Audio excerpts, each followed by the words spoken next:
माता की, भारत माता की, भारत माता की, जय भवानी, जय भवानी। मुंबईकर बंधू आणि भगिनींनो, माझा तुम्हाला नमस्कार, राम राम, जय श्री राम। मैं सिद्धिविनायक, मुंबा देवी और महालक्ष्मी के चरणों में प्रणाम करता हूं। आज क्रांति गुरु लहूजी वस्ताद साल्वे जी की जयंती भी है। मैं मुंबई की धरती से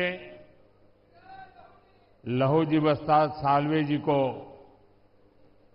महाराष्ट्र की धरती के महान स्वतंत्रता सेनानियों को श्रद्धापूर्वक नमन करता हूं। साथियों, आज महाराष्ट्र में इस चुनाव की ये मेरी आखिरी जनसभा है। मैंने इस दौरान पूरे महाराष्ट्र का दौरा किया है। विदर्भ, मराठवाड़ा, पश्चिम महाराष्ट्र, उत्तर महाराष्ट्र, कोंकण, हर क्षेत्र के लोगों से मेरा संवाद हुआ और अब मैं आमची मुंबई में हूं।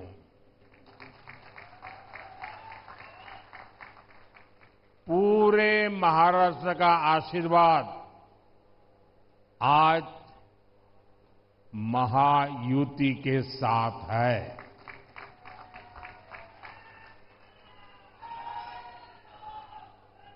आज हर और एक ही आवाज है, भाजपा महायुति आहे तर गती आहे, महाराष्ट्राची प्रगती आहे।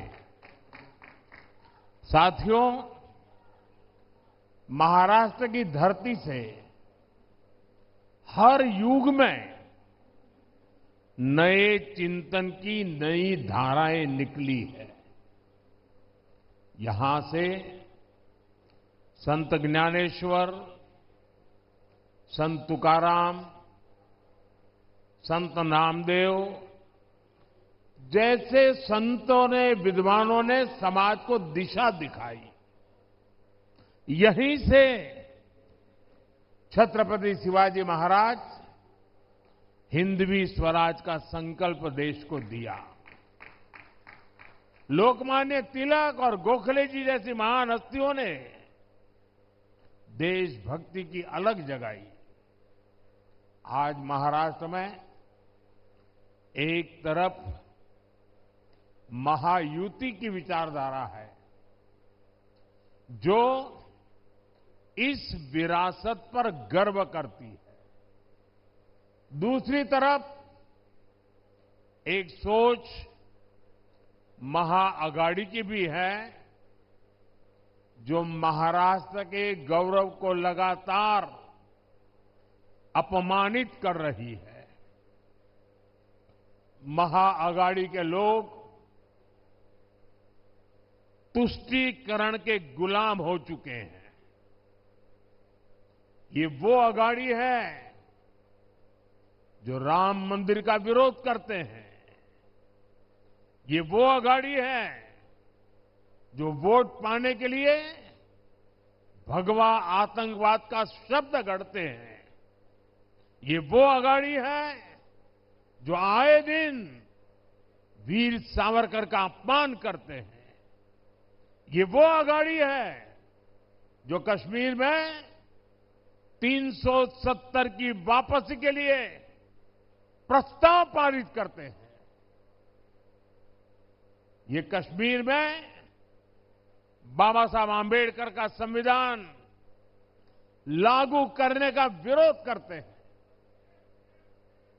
साथियों, राजनीति में एक दूसरे पर वार पलटवार करना समझ में आता है, लेकिन जब बात देश की उपलब्धि की हो तो हर राजनीतिक दल का कर्तव्य है कि वह देश को अपने दल से ऊपर रखे।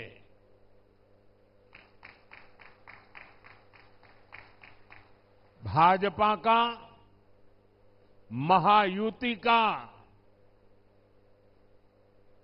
ये मंत्र है, ये नीति है, ये हमारी वृत्ति भी है, प्रवृत्ति भी है।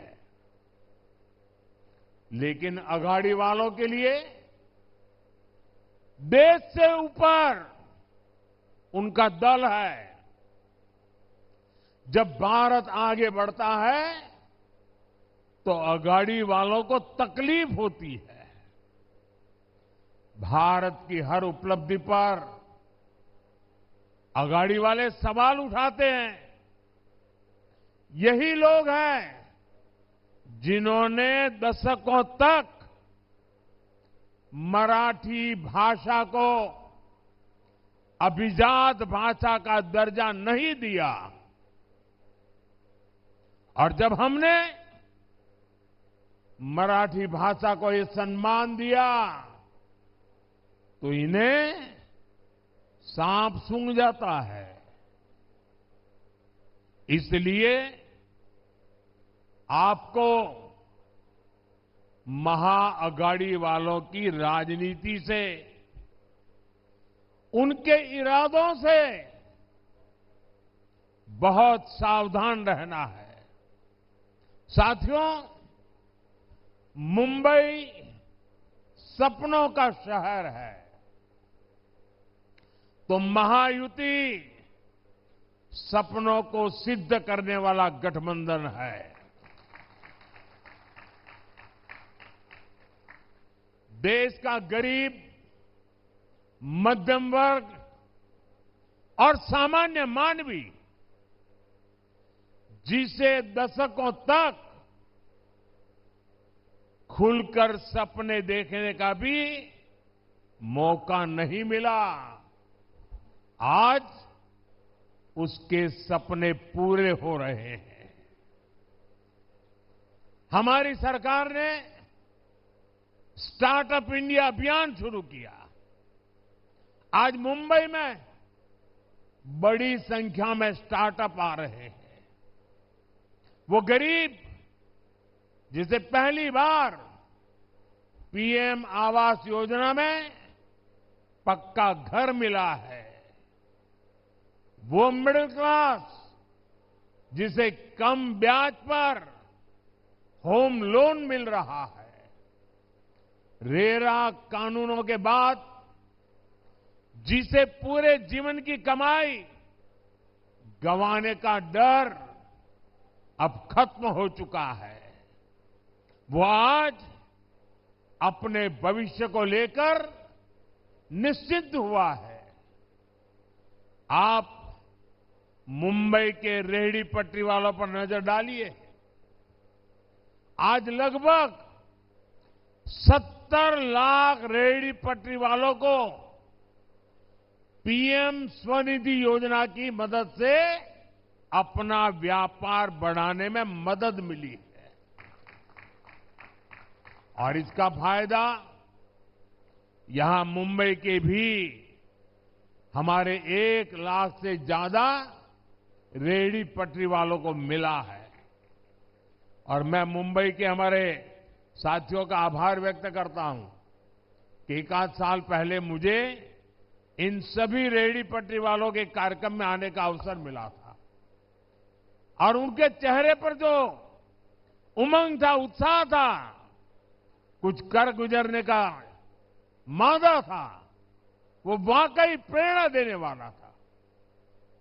साथियों, सेवा भावना से काम केवल और केवल बीजेपी और महायुति ही कर सकती है।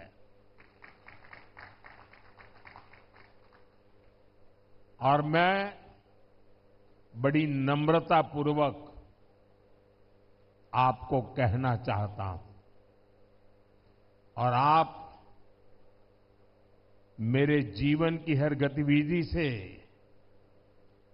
मेरी बात को एक तराजू से तोल सकते हैं, और इसलिए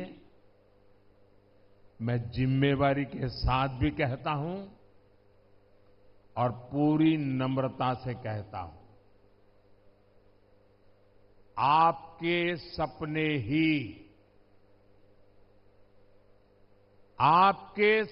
ही हमारे संकल्प है।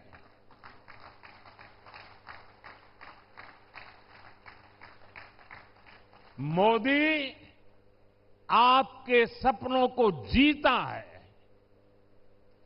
आपके सपनों के लिए जागता है और उन्हें पूरा करने के लिए जी जान से मेहनत की गारंटी देता है।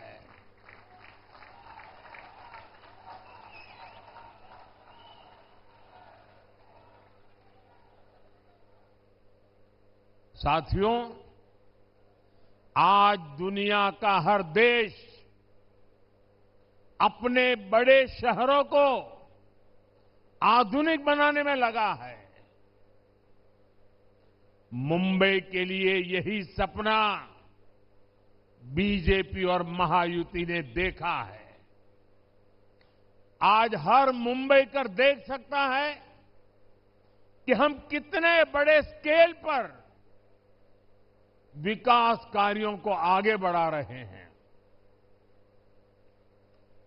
हमारी सरकार मुंबई को कनेक्टिविटी की हर परेशानी से मुक्ति दिलाना चाहती है, और शिंदे जी ने और देवेंद्र जी ने अभी विस्तार से इसका वर्णन भी किया है। आज मुंबई में लाखों करोड़ रुपए की परियोजनाएं चल रही है। मेट्रो लाइन हो, लोकल ट्रेनें हो, मुंबई और आसपास के शहरों को जोड़ने वाले पुल हो, महामार्ग हो, एयरपोर्ट हो, हर दिशा में तेजी से काम हो रहा है। साथियों, हमारे देश में आजादी के बाद दशकों तक केंद्र में कांग्रेस की सरकार रही। यहां भी दशकों तक कांग्रेस की सरकार रही, लेकिन मुंबई को लेकर इन्होंने कोई फॉरवर्ड प्लानिंग की परवाह ही नहीं की। नतीजा ये हुआ कि हमारी मुंबई लगातार पिछड़ती चली गई। कांग्रेस का मिजाज मुंबई के ठीक उल्टा है। मुंबई का मिजाज यानी ईमानदारी और कड़ी मेहनत। मुंबई का मिजाज यानी आगे बढ़ने की ललक। लेकिन कांग्रेस का मिजाज क्या है? कांग्रेस का मिजाज है भ्रष्टाचार। कांग्रेस का मिजाज है देश को पीछे धकेलना। कांग्रेस का मिजाज है विकास में अड़ंगा डालना। आपको याद रखना है, इन्होंने अटल सेतु का विरोध किया था, इन्होंने मेट्रो का विरोध किया था। हम जब इनोवेशन की बात कर रहे थे, हम जब डिजिटल इंडिया और यूपीआई की बात कर रहे थे, तब कांग्रेस और उसके साथी टेक्नोलॉजी और यूपीआई का मजाक उड़ाते थे। ऐसी सोच वाले लोग मुंबई को कभी आगे नहीं ले जा सकते। साथियों, हमारी मुंबई जोड़ने में विश्वास करती है, लेकिन कांग्रेस और अघाड़ी केवल और केवल तोड़ने की बात करते हैं।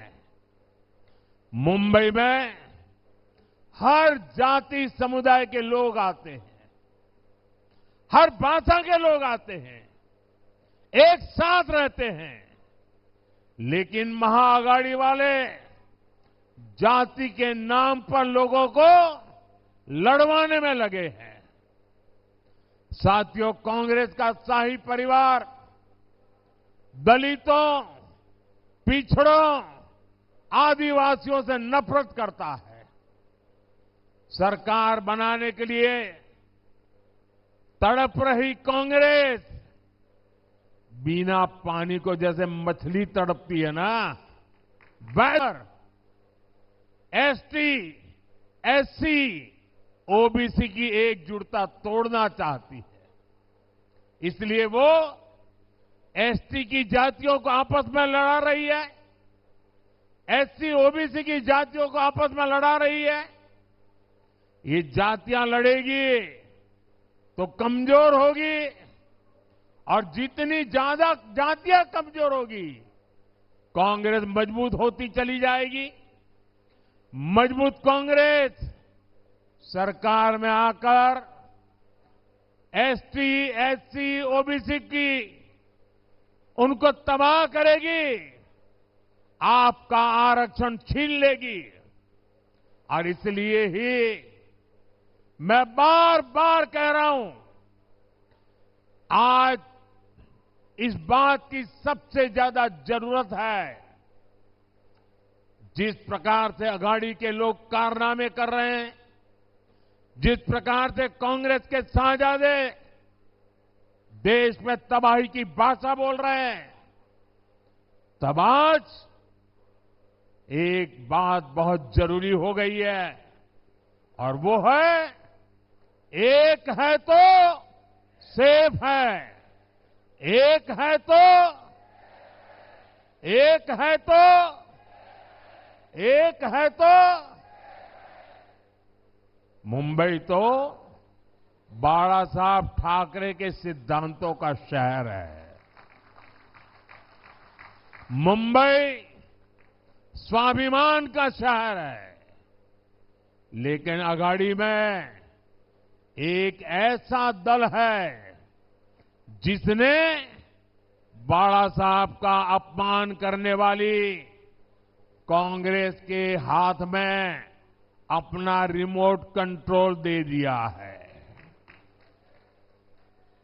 और इसलिए मैंने इन्हें चुनौती दी थी कि कांग्रेस के मुंह से, कांग्रेस के शहजादे के मुंह से बाला साहब ठाकरे की प्रशंसा के लिए कुछ बात जरा बुलवा के दिखा दीजिए।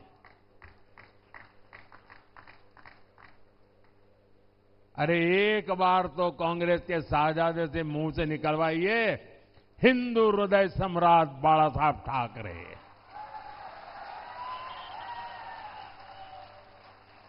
और जिस दिन आप इतना करवा लोगे ना, आपको सचमुच में अच्छी नींद आएगी, कभी अस्पताल नहीं जाना पड़ेगा। बाला साहब के आशीर्वाद मिलेंगे। आज तक ये लोग कांग्रेस से, कांग्रेस के शाहजादे से बाला साहब ठाकरे की प्रशंसा नहीं करवा पाए हैं। और यही अघाड़ी वालों की सच्चाई है। वीर सावरकर को गालियां देने वालों को भी ये लोग गले लगाते घूम रहे हैं। साथियों, मुंबई शहर ने लंबे समय तक आतंकवाद की पीड़ा झेली है। आतंकवाद से मिले जख्मों को यहां के लोग अब भी भूले नहीं हैं।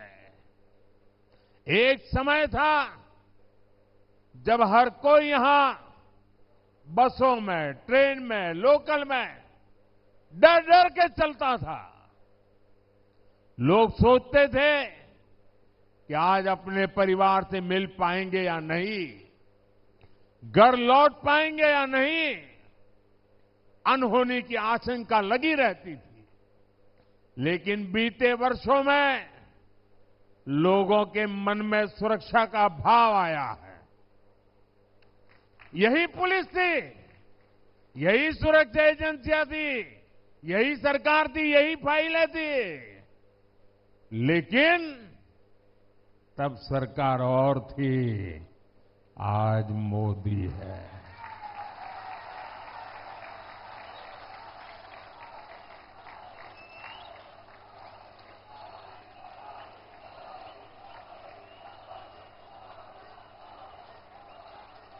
आपको सोचना है कि क्यों जब कांग्रेस सरकार थी तो मुंबई समेत देश भर में आतंकी घटनाएं होती रहती थी। हर जगह आपको लावारिस वस्तुओं का डर दिखाया जाता था। बस में, ट्रेन में बैठते ही सूचना आती थी कि कोई लावारिस बैग तो नहीं पड़ी है, कहीं कुकर तो नजर नहीं आ रहा है, कहीं टिफिन बॉक्स तो नजर नहीं आ रहा है। अगर दिखता है तो तुरंत पुलिस को जानकारी दीजिए, ऐसा कहा जाता था। अब ये सब बंद हो गया कि नहीं हो गया? ये सब गया कि नहीं गया? आज देश में मोदी की सरकार है, आतंक के आकाओं को पता है। अगाड़ी वालों को हो या ना हो, भारत के खिलाफ कुछ किया, मुंबई के खिलाफ कुछ किया, तो मोदी पाताल में भी उन्हें छोड़ेगा नहीं।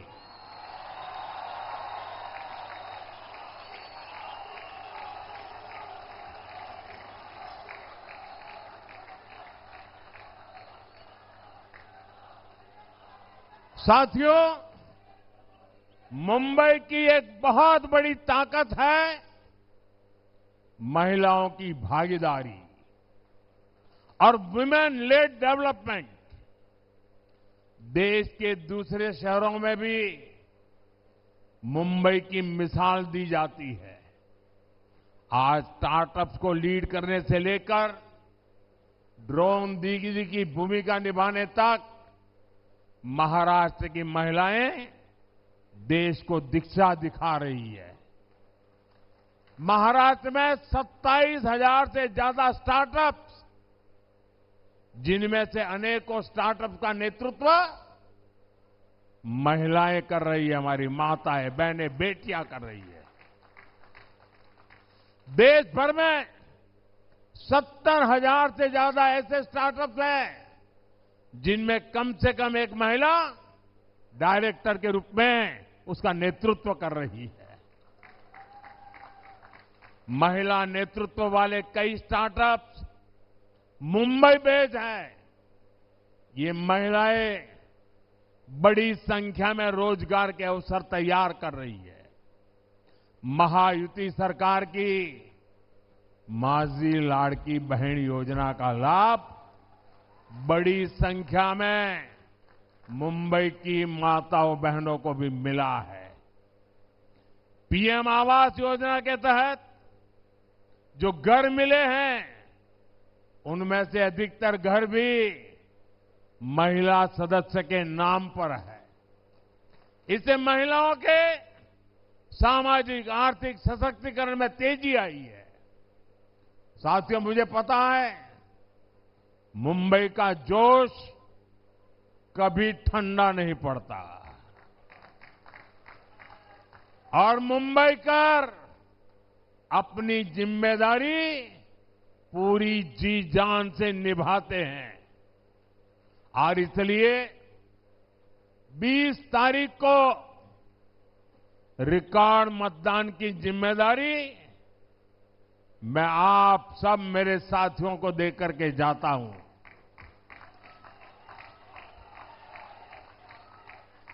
हमेशा ये जोश बनाए रखना है। हमें महायुति के सभी उम्मीदवारों को भारी बहुमत से विजयी बनाना है और आपको मुंबई में महायुति की नई सरकार के शपथ ग्रहण की तैयारी भी करनी है। और एक अर्थ में तो मैं कहूंगा कि मेरी चुनावी सभा कम है।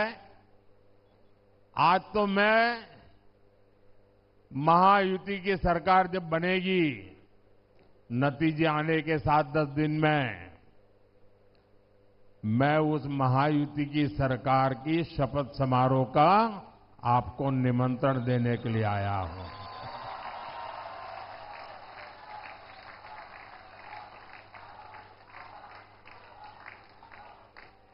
साथियों, मैंने इस बार झारखंड का चुनाव भी देखा है, महाराष्ट्र का चुनाव भी देखा है और मैं कुछ दिन पहले हरियाणा के चुनाव को भी देख रहा था। हरियाणा ने जिस प्रकार से कांग्रेस की सारी योजनाओं को चकनाचूर कर दिया, उनके सारे सपनों को तहस नहस कर दिया।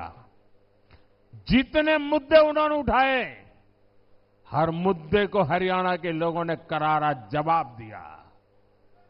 और मैं कह सकता हूं, झारखंड और महाराष्ट्र में भी हरियाणा से भी ज्यादा करारा जवाब ये महाआघाड़ी वालों को मिलने वाला है।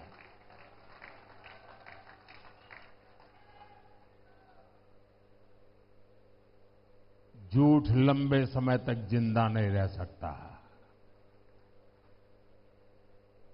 और देश की जनता ने हर झूठ को जमीन में गाड़ देने का तय कर लिया है। साथियों, ये लोग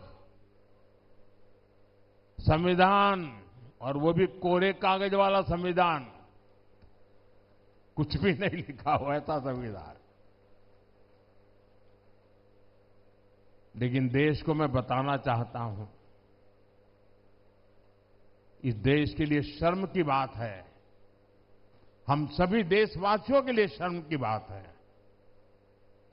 कि आजादी के बाद 6-7 दशक तक बाबा साहब आंबेडकर का संविधान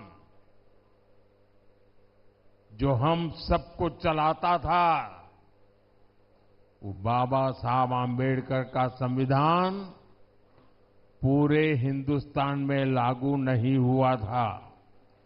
और ये बात ये कांग्रेस वालों ने छुपाए रखी थी।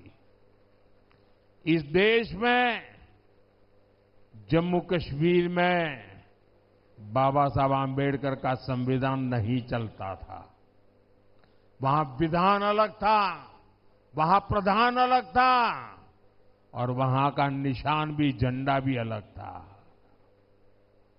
6-6, 7-7 दशक तक बाबा साहब का अपमान इन्होंने किया था। 370 की ऐसी दीवार खड़ी कर दी थी कि बाबा साहब आंबेडकर का संविधान जम्मू कश्मीर में घुस ही नहीं सकता था। जब आपने मोदी को सेवा का अवसर दिया, ये 370 को हमने जमीन में गाड़ दिया है।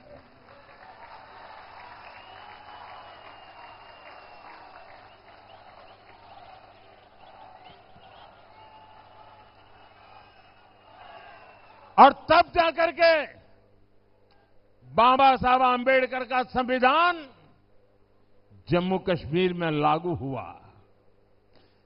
आप हैरान हो जाएंगे, जम्मू कश्मीर में हाई कोर्ट का जज अगर महाराष्ट्र से गया होगा तो भी, आंध्र से गया होगा तो भी, तमिलनाडु से गया होगा तो भी, जम्मू कश्मीर में हाई कोर्ट का जज भारत के संविधान पर शपथ नहीं लेता था, वो जम्मू कश्मीर के विधान के आधार पर शपथ लेता था। जम्मू कश्मीर के इसके पहले के किसी मुख्यमंत्री ने भारत के संविधान की शपथ नहीं ली है। देशवासियों, आज अभी जो जम्मू कश्मीर में सरकार बनी, आजादी के बाद पहली बार भारत के संविधान की शपथ लेकर के मुख्यमंत्री का काम शुरू हुआ। ये कमाल किसकी है? ये कमाल किसकी है? ये कमाल किसकी है? ये कमाल किसकी है? ये कमाल मोदी की नहीं है, ये आपके एक वोट की ताकत है कि 370 जमीन में चली गई।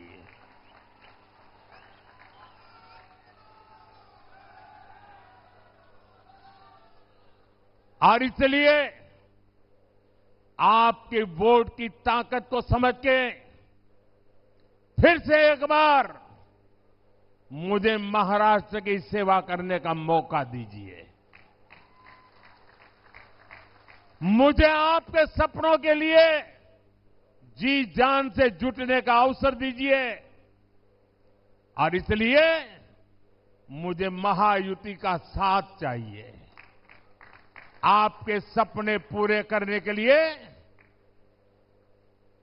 महाराष्ट्र में महायुति की सरकार चाहिए, ताकि मैं बिना कोई रोक टोक आपकी सेवा करता रहूं।